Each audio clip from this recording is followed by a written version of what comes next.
Hi, I'm here on Skiathos on my wonder voyage, a soul journey and a creative journey through internal and external landscapes. And I'm here on an amazing beach. This is Castro Beach, and it gets its name from the old town which was on this rocky outcrop here, the Castro. And you can just see the little bridge, or the kind of drawbridge that have used to get to the town. And what a safe, secure refuge to be in amidst the raging waves, high up on those cliffs, cozy in your settlement, safe from marauders all around. And as I've been meditating here and sensing the energy of the place, it has made me think about the places of refuge that we need, and more importantly, like the practices of refuge, the spaces that we make within ourselves that hold us when the seas are rough and difficult.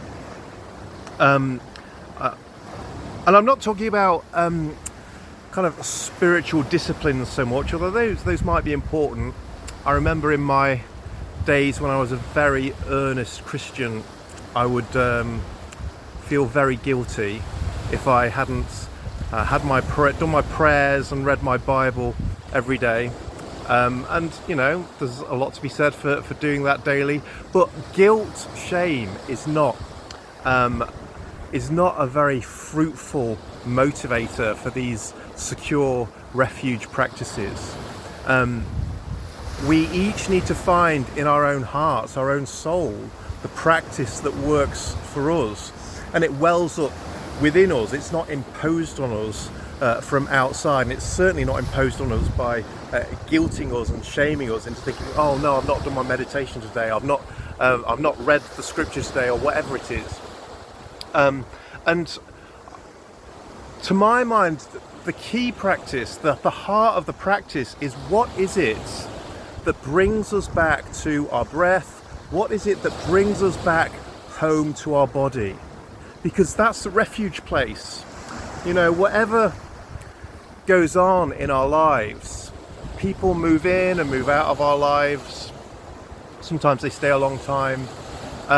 Religions,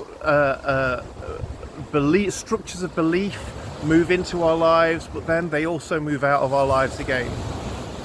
What is the thing that is constant? What is with us the whole of our lives? We will always have a body, and we will always have breath, from the moment we're born to the moment we die. And so if we find a practice of refuge that enables us to come home to our bodies, and that might be a meditative practice, a breathing practice, it might be something to do with movement, dance, yoga, qigong.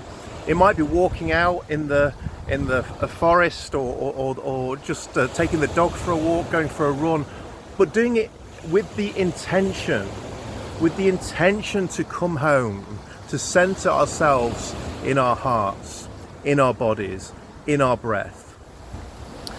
And I'm aware that people don't always have a very peaceful relationship with their bodies. Bodies can bring a lot of pain. Some people experience a dysphoria with their bodies.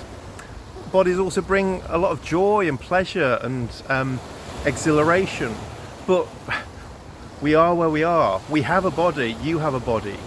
So what does it mean to come home and find refuge in that place, in that still place, in your breath, in your heart? Towards the start of this year, I went through some really difficult experience that absolutely shattered me, and I was totally, I was on the floor, absolutely on the floor. And I went out into the forest, the little woods near where I live, and I settled down I wasn't really feeling it, but I just settled down into my breath practice. And I got a sense that the gods and goddesses, whoever I was speaking to there, they were like, yeah, it hurts, doesn't it? I was like, yeah, it really does hurt. It's like I'm being stabbed in the heart over and over again. And they're like, okay, are you still breathing? And I breathed. Yeah, I'm still breathing. Is your heart still beating? Yeah, my heart's still beating. Did the sun rise? Is the sun going to set? Yeah. Are the leaves still growing on the trees? Yeah. Okay. That's where we can start. That's where we can start and begin to restore and heal. And I think these foundational practices of coming home to the breath, they're not the end point, but they're the start point.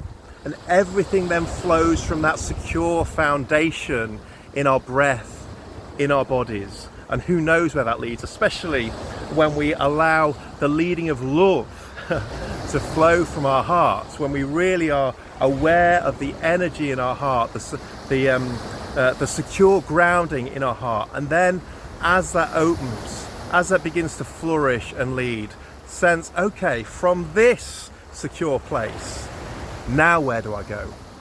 We start there and it will lead somewhere amazing. I've no doubt about that. So I'd be interested to hear what your kind of foundational practices might be. Where do you find the secure space when so much is raging all around? I'm gonna, if I can get my courage up to swim in this quite rough sea, I'm gonna go for a swim. So sending you lots of love from Skiathos wherever you are, and I'll see you soon.